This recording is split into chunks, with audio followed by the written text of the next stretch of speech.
কৃষ্ণ কৃষ্ণ শুধু শ্রী কৃষ্ণ।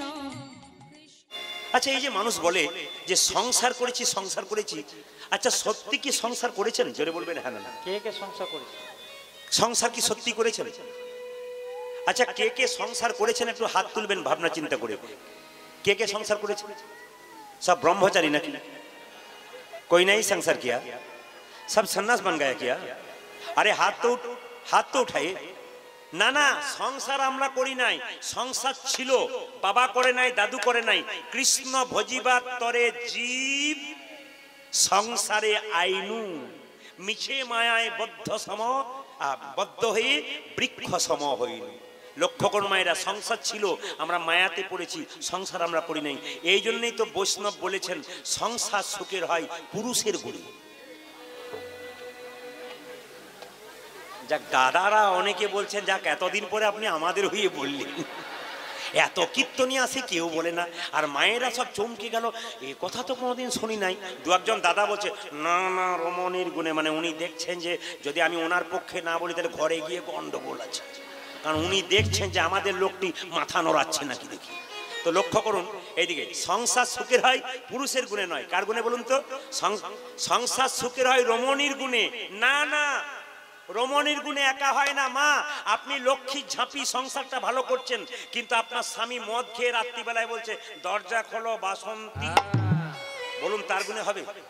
সংসার সুখের হয় রমণীর গুণে। গুণবান স্বামী যদি থাকে তার সঙ্গে। একজন হলে হবে না, এক হাতে তালি বাজে না, দু হাতে। মায়েরা হাত তালি দিয়ে দিয়েছে, কিন্তু বলেছে আপনি দারুণ বলেছেন। কারণ অনুকূল ঠাকুর বলেছেন মা হলো জমি আর বাবা হলো বীজ। জমিটা উর্বর হলো, বীজটা পোকা লাগা হলো, গাছ ভালো হবার চান্স কি থাকবে? সেরকম আপনারা যদি বীজ হন, তাহলে আপনাদের বীজ যদি ভালো হয়, মা যদি জমি উর্বর ভালো হয়, কৃষ্ণ ভক্ত সন্তান হবে না। আপনাকে কে বলছে? এইদিকে একটা ছোট্ট কথা শুনে নিন, লীলাটা শুরু করেছি ছোট্ট কথা। এই সংসার সুখের হয় রমণীর গুণে, এ কথা কে বলেছিল শুনে নিন। এ কথা বলেছিল অত্রি মুনির স্ত্রী সতী অনুসূয়া।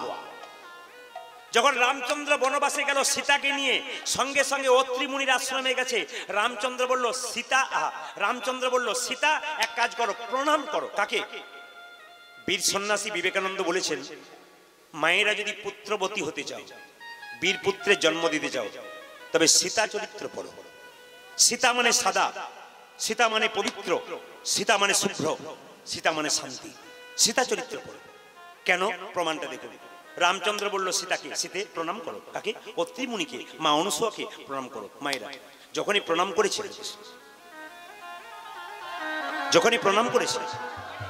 একবারে শব্দ না করে শুনবেন। যখনই এদিকে তাকান, যখনই আপনাকে কেউ প্রণাম করে আপনি কি করেন? মাথায় হাত দেন না? জোরে বলুন, দেন না? কিংবা কি বলেন? বড় হও, পড়াশোনা করো, অনেক বড় মানুষ হও তুমি, এটা বলে। তো সীতার সঙ্গে সঙ্গে একটু বসুন আপনারা, ওরা দেখতে পাচ্ছেন, একটু বসুন, কেউ সরে যান, কারণ ডিস্টার্ব হচ্ছে। বসুন। আচ্ছা, এই দেখেন, লক্ষ্য করুন, সীতার সঙ্গে সঙ্গে প্রণাম করেছে। অনুসূয়া বলল মা, তোকে দেবার মতো কিছু নাই, তবে দুটো তত্ত্ব কথা তোকে জানিয়ে দেবো। সংসার সুখের হয় রমণীর গুণে। প্রথম কথাটা উচ্চারণ করেছিল সতী অনুসূয়া। সীতা প্রণাম করলো একবার, মা তোমার কাছে আমি একটু ধর্মতত্ত্ব শুনতে চাই, তুমি বলো। সতী অনুসূয়া বলল তবে শুনবি? মেয়েদের বড় জ্বালা রে মা, মেয়েদের বড় যন্ত্রণা।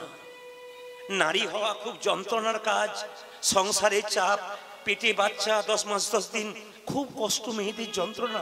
তবে শুনে রাখ সীতা, বলে কি, যে সয় সে রয়, যে না সয় সে নাশ হয়। সব মায়েরা খুব মন দিয়ে শুনবেন। যে সয় সে রয়, যে নাশ হয় সে নাশ হয়। সীতা বলল কি করে বললে? অত্রি মুনির স্ত্রী অনুসূয়া বলল শুনবি একদিনের কথা। বলে কি? আমার স্বামী আমার কোলে মাথা রেখে শুয়ে পড়লো, মানে অত্রি মুনি অনুসূয়ার কোলে মাথা রেখে শুয়ে পড়লো, কীর্তন করতে লাগলো, হঠাৎ ঘুমিয়ে গেল। জানিস সীতা, যখন আমার স্বামী ঘুমিয়ে গেল না, আমি পাটা নড়াতে পারছি না। যদি জেগে যাই আমার যে সতীত্ব নষ্ট হবে। হ্যাঁ, যেন জেগে না যাই। আমি পায়ে আমার এই জানুটার উপরে শুয়ে রেখেছি, আমি কোনো মতে নড়তে পারছি না। কেন জানিস? নড়ে গেলে যদি জেগে যাই। যখন আমি এই কথা ভাবছি তখন মা দুর্গা দশভুজা একটা ঘিয়ের প্রদীপ এনে প্রদীপের শিখাটা আমার উরুতে দিতে লাগলো। লক্ষ্য করুন, বলছে আমার উরুটাকে জ্বালিয়ে দিতে লাগলো। কেন জানো? যদি আমি উরুটা সরিয়ে দিই, বারবার আমি উরুটা একটু নড়িয়ে দিই, আমার স্বামী জেগে যাবে, আমাকে পরীক্ষা করতে এলো। এত জোরে আগুনে তাপ দিচ্ছে, আমার উরুটা পুড়ে যাচ্ছে, জানিস সীতা, তবু আমি উরুটাকে নড়াই নাই কেন? যদি স্বামী জেগে যায়। কিন্তু কিছুক্ষণ পরে ফলটা উল্টো হয়ে গেল।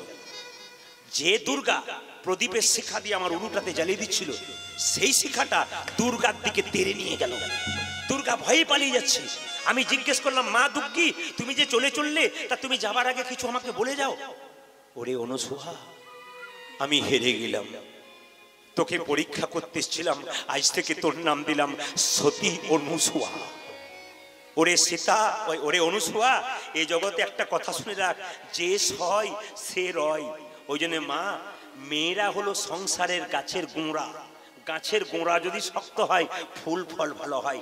আপনারা সংসারের গোড়া, আপনারা যদি ভালো হন, ফুল ফল শক্ত হয়ে যাবে। মায়েরা, গোড়া সংসার ফুলে ফলে ভর্তি হয়ে যাবে। লক্ষ্য করুন, এখন সঙ্গে সঙ্গে জগন্নাথ মন্দিরে বলে উঠল, আমাকে কৃষ্ণ ভক্ত সন্তান দাও। জগন্নাথ জন আশীর্বাদ করে বলল, বাড়ি ফিরে যা, তুই কৃষ্ণ ভক্ত সন্তান পাবি। জন্যে প্রার্থনা করব ভগবানের কাছে, যারা যারা কীর্তন শুনছেন, প্রত্যেকের বাড়িতে যেন একটা করে কৃষ্ণ ভক্ত সন্তান জন্ম হয়। ও মায়েরা, আপনার প্রশ্ন করবেন, প্রদীপ পাল, আপনি কেন আমাদের ছেলের জন্য গাড়ি বাড়ি টাকা পয়সা চাইলেন না, কৃষ্ণ ভক্ত সন্তান চাইলেন? আমি চাইলাম এই জন্যেই, সচিমাতা নিমাইকে প্রশ্ন করেছিল, নিমাই একবার আয়, তোর বাবার পিণ্ডটা দিয়ে আয়। নিমাই বলেছিল, মা পিণ্ড দিলে কি হয়? মা বলেছিল, নিমাই বলেছিল পিণ্ড দিলে কি হয়? মা বলেছিল 7 বংশোদ্ধার হয়। সঙ্গে সঙ্গে নিমাই বলেছিল, মা পিণ্ড দিলে 7 বংশোদ্ধার হয়, কিন্তু কোন বংশে একজন কৃষ্ণ ভক্ত সন্তান জন্ম নিলে তার 7 বংশ নয়, তার 14 বংশ। এই জন্য আমি আপনাদের জন্য প্রার্থনা করলাম, প্রত্যেকের বাড়িতে কৃষ্ণ ভক্ত সন্তান জন্ম হোক। এবং একটা কথা আপনাদের বলে রাখি, সাধুগুরু বৈষ্ণবকে অপমান করবেন না। কোন বৈষ্ণব যদি রাস্তা দিয়ে পেরোয়, তাকে সম্মান দিন, তাকে প্রণাম করুন, দেখুন লাভ হয়ে যাবে। মায়েরা যে যেখানে বসে আছেন, মন দিয়ে শুনলেন, সাধু দেখলে প্রণাম করতে হয়, বৈষ্ণব দেখলে প্রণাম করতে হয়, গুরু দেখলে প্রণাম করতে হয়। 1 মিনিট দেরি করতে নাই। সে রাস্তা ঘাটে পথে যেখানে পাবেন, দেরি করবেন না, দেরি হলে বিচার হয়ে যাবে। আর যখনই প্রণাম করবেন, ফল পেয়ে যাবেন। দেরিতে প্রণাম করবেন, প্রণাম হবে কিন্তু ফল হবে না, বিচার আসবে। তিনি ভাববেন অনেকক্ষণ পরে ভেবে চিন্তে প্রণাম করলো, মানে তার ভাবনার মধ্যে বিচার চলে এলো।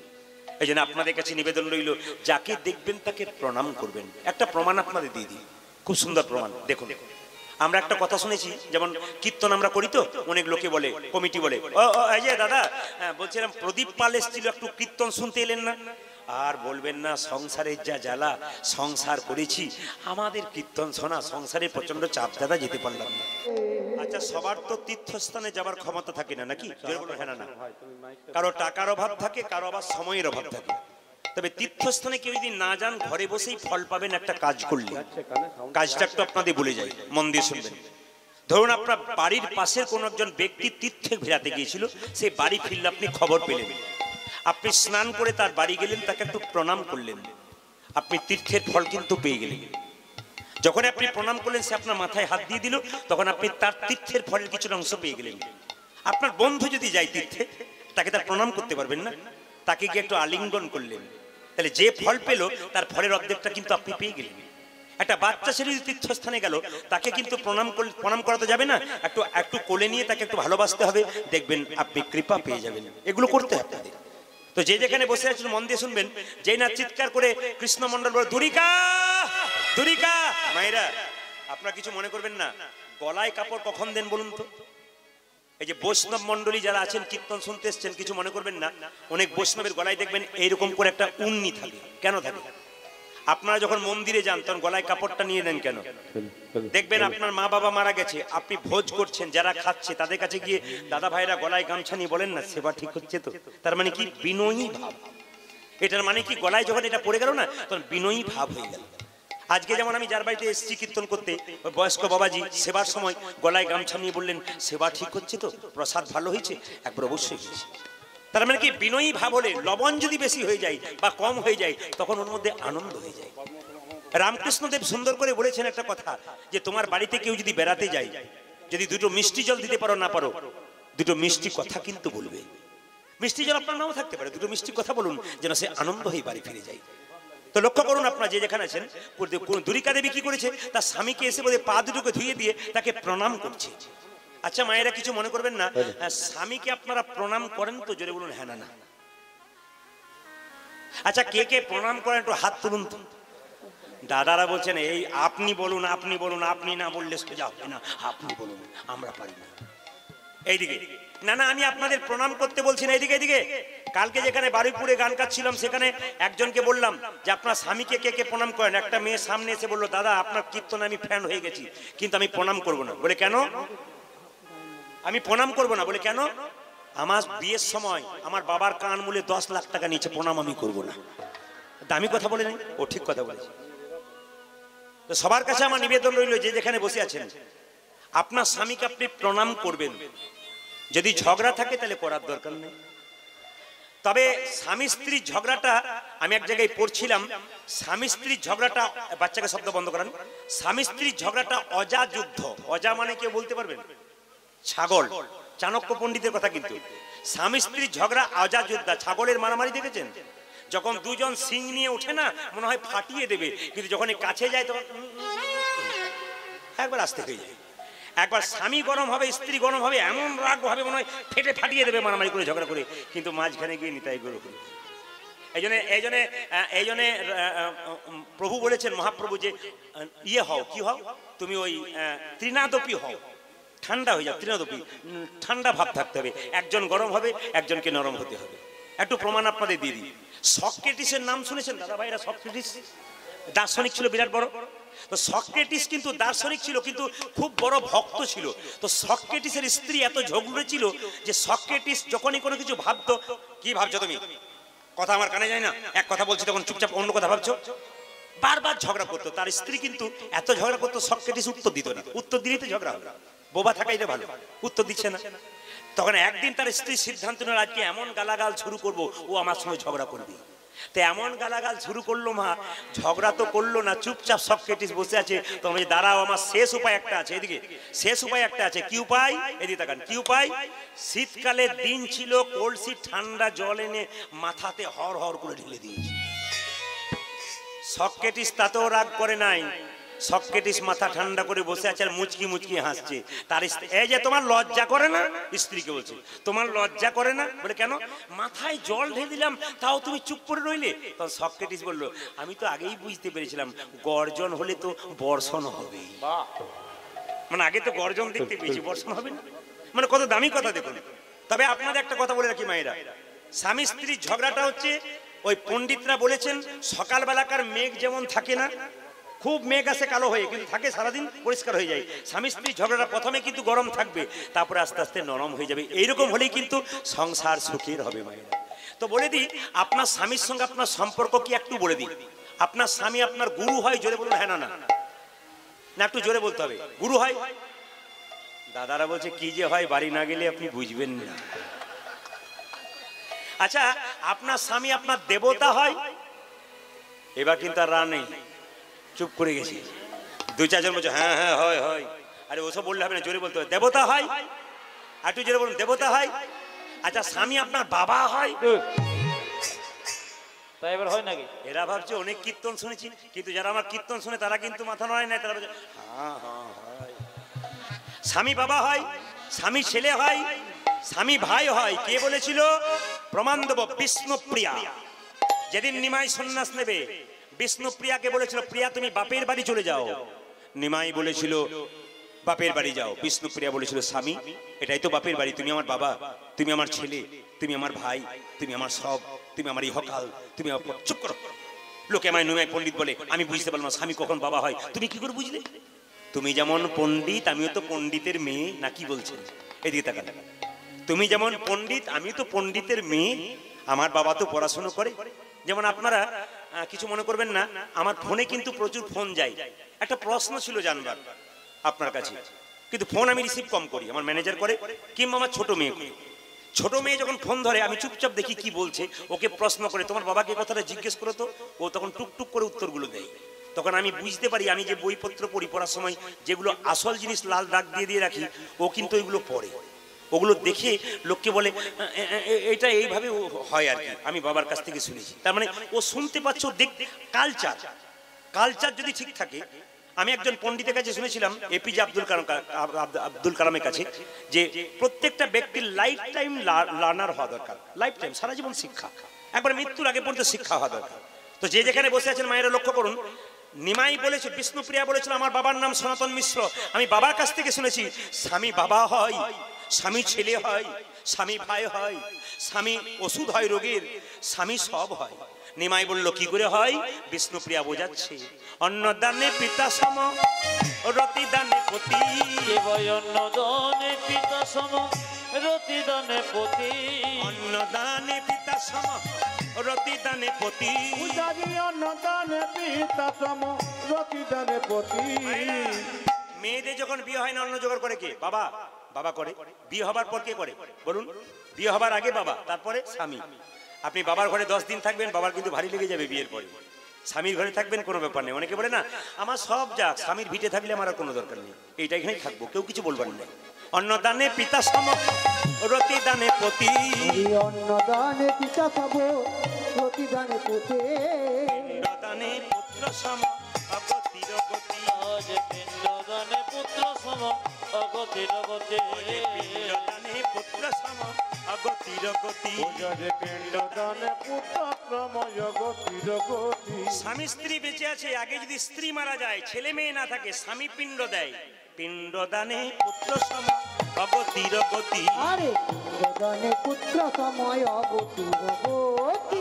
উপদেশে গুরুতুল্য সেবাতে দেবতা, রোগী বিজয় শুধু সম বিপদে ভাতাম, রোগেতে সুদসম বিপদেতে ভাতা। যে পতি পুত্র পতি পিতা, তোমাদের পতি পুত্র পতি পতি পুত্র পতি পিতা, পতি পুত্র পতি পিতা, পতি হলো পরম দেবতা, পতি পুত্র পতি পিতা, পতি হল পরম দেবতা, পতি পুত্র পতি ও যে পিতা। পতি হলো পরম দেবতা, পতি পুত্র পতি পিতা, পতি হলো পরম দেবতা, পতি পুত্র পতি পিতা, পতি হলো পরম দেবতা, পতি পুত্র পতি পিতা।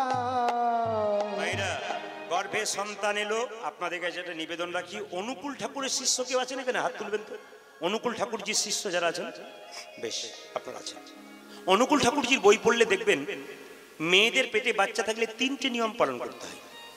প্রথম নিয়ম কি? শ্রীমদ্ ভাগবত গীতা শ্লোক পড়া।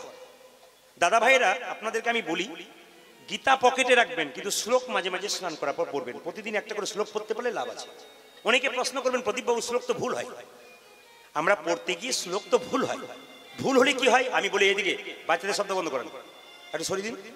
শ্লোক যদি কারো ভুল হয় তাহলে মহাপাতকের কাজ হয়, তাহলে বলবেন শ্লোক পড়বো না, বলতে হবে আমাদের, হতেই পারে ভুল, কিন্তু আইন যেমন আছে ফাঁক তেমন আছে। আপনাদের বলে দিই, এই শ্লোক কথাটা কোথা থেকে শুরু হলো? শোক, শোক মানে দুঃখ।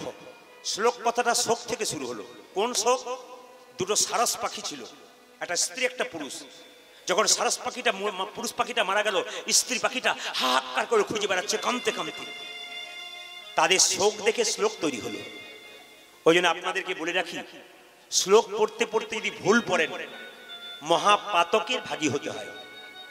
পণ্ডিত বললেন আপনি ভুল পড়বেন, হতেই পারে, তার আগে একটা কথা উচ্চারণ করে নেবেন, আপনারা ভুল পড়া হবে না। আপনি শ্লোক পড়বার আগে দাদা ভাইরা এই কথাটা উচ্চারণ করবেন, হরিয়ম হরিয়ম হরিয়ম 3 বার, তারপর শ্লোক পড়ুন। আপনার ভুল হলে ক্ষতি নেই। শ্রীমদ্ ভাগবত গীতাকে আপনার কাছে রাখুন। ভগবান শ্রীকৃষ্ণের মুখস্থিত বাণী ভাগবত গীতা 90টা ভাষায় প্রচারিত হইয়াছে। ভগবান শ্রীকৃষ্ণের চরণ থেকে জন্ম হয়েছে গঙ্গা। চরণ বড়, মুখও বড়। চরণ ধরলে ওপরে পৌঁছানো যায়। গঙ্গাকে সম্মান দেবেন, গীতাকে সম্মান দেবেন, আপনাদের কাছে নিবেদন। এইদিকে তৃতীয় নিয়ম হচ্ছে, প্রত্যেক দিন কোনো মেয়ে পেটে বাচ্চা থাকলে মন্দিরে প্রণাম করে যদি বলতে পারে আমাকে একটা কৃষ্ণ ভক্ত সন্তান দাও, কৃষ্ণ ভক্ত সন্তান তার হবেই। গান গাইতে গাইতে কৃষ্ণমণ্ডল বাড়ির দিকে আসছে, তীর্থ থেকে ফিরছে। ওগো যশোদার দুলাল, তুমি যশোদার দোলাল, তুমি বজের রাখা, বজের রাখো, বৃন্দাবন মান, তুমি যশোদার দোলাল, ব্রজের রাখো, বৃন্দাবন মন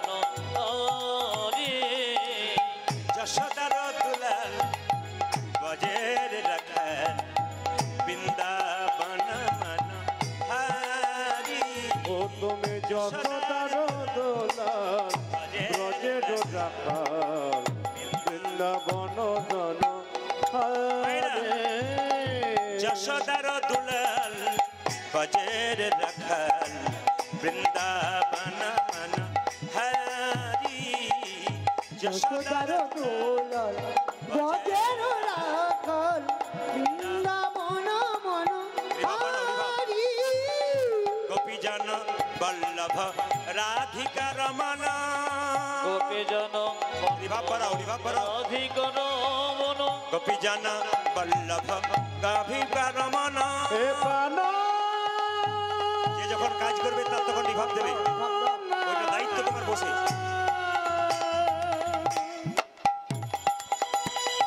শ্রীকল শ্রীকল শ্রীকল মাইকম্যান কোথায় মাইকম্যান কই কাঠে গেছে কাঠ এখানে আসো হে প্রাণ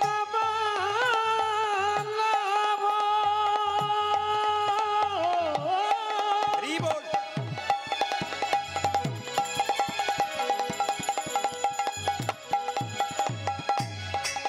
হে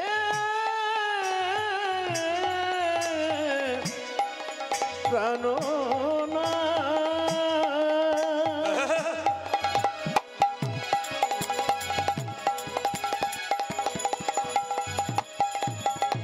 হে প্রাণ বল্লভ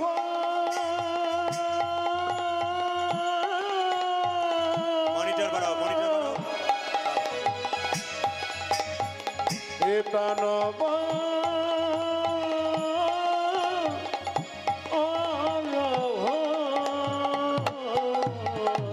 গোপীজন বল্লভ রাধিকা রমনা জন বল্লভ রাধিকার মন চিত্ত বিত্ত মনোহরি বৃন্দাবন মনোহারি উলধ্বনি যশোদার দোলাল ব্রজের রাখাল বৃন্দাবন মন হারি যশোদার দোলাল বজের রাখা বৃন্দাবন মনোহারি যশোদার দুলাল বজের রাখা বৃন্দাবন মনোহারি